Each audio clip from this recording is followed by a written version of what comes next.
Little Rock, Arkansas. Family members still want to know why. Mariah Cunningham, 24 years old, resided at the Rosewood Apartments, Unit 85, 6600 Lancaster Road, with her 3 young children. She was a hardworking woman that held down 2 jobs to take care of her children and also her ailing mother, who would later pass away. Free-hearted Mariah would be introduced to Michael Collins, 26, by one of his brothers that needed a place to stay. So living in her apartment, being in her apartment, he was convinced that she had money. He was convinced that she had more valuables than what he saw. He would get his brother, 23-year-old William Barnell Alexander, to help him aid in this robbery. On December 5th, 2017, they would go to 6600 Lancaster Road. Mariah didn't have any valuables. In return, he decided to punish her because she did not have enough for him to steal. He needed money. He began to stab Mariah's youngest daughter, Aaliyah. She was only 5. He would stab her over 20 times, forcing Mariah to watch. William was holding Mariah down as she tried to fight to protect her children. He even tried to decapitate Aaliyah. He then took his weapon and began to stab 3-year-old Elijah over 14 times. He would successfully decapitate the little 3-year-old while Mariah watched in sheer horror. There was blood everywhere. Blood covered the doorknobs, the ceilings, the floors, the walls.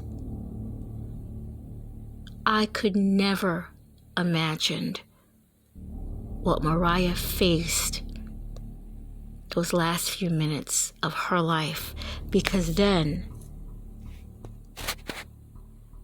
Michael Collins would stab Mariah over 30 times until she died. The men was seen leaving the apartment 20 minutes after they arrived. So this brutal massacre, this tragedy, this murdering family members took a total of 20 minutes. They would leave the house with an Xbox and a television. They even stole Mariah's Honda that they would later have to leave on the highway because of power steering problems.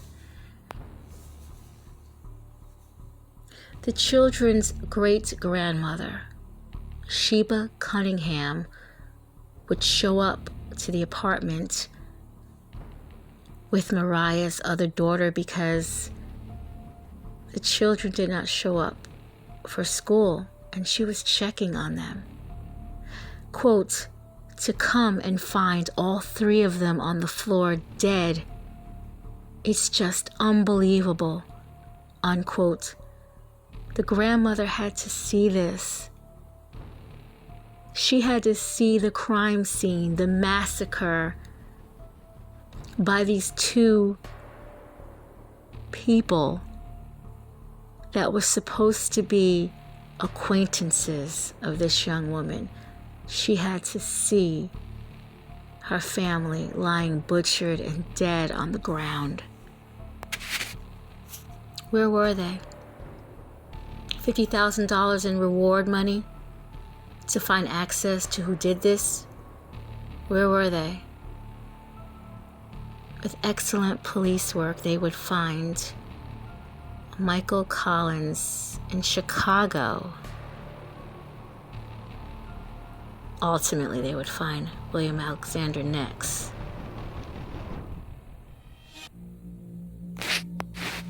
Michael still had the same Adidas with blood all over them from all three victims, and he was wearing bloody sneakers.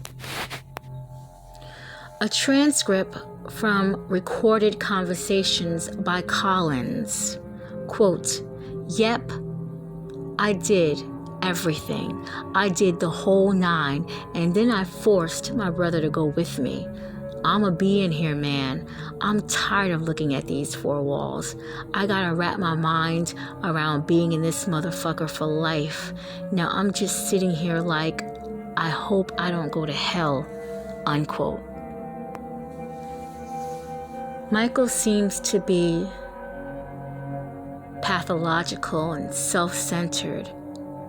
All he really cared about was himself. He could care less about what he did. He could care less about ending 3 people's lives over materialistic items because they didn't have enough. She didn't have enough money for him. So she had to die and watch her children be tortured beforehand. Marino Bernard Scott would end up being Collins' cellmate for 30 days. Scott said when he entered the cell, he was paranoid, and they had a physical altercation the first day.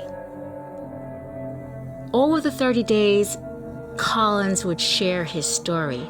He explained in detail that only the murderer would know.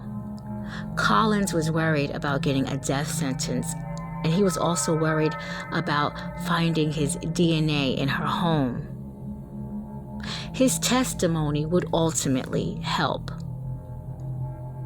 He said he was hunted by the demons that lived inside the woman he killed. He also said he could see Mariah in his dreams. No, those are nightmares. I was able to have the opportunity to talk to a few of Mariah's family members. They thanked me for a post I did, and they asked me why, and I said, it's because I care. I don't know this family. I just was hurt and upset, and I couldn't believe that this happened to these people. Mariah and her children did not deserve this. The family would celebrate on the gravesite of Mariah and her children along with other deceased relatives. They put a toy helmet and a crown on the headstones of the little ones. They were celebrating because sentences had came in. Michael Collins would receive life without parole. Unfortunately, the death penalty was taken off the table, and William Alexander would receive 60 years, so ultimately he will probably die in there. The crime has still traumatized the family, especially the last living daughter. It has traumatized the family. I recently went on Mariah's Facebook page and I see people saying happy birthday and sharing stories that made them once smile, but yet they are still grieving. The family members wanted to know why they did this. That's easy. Because Michael Collins was evil.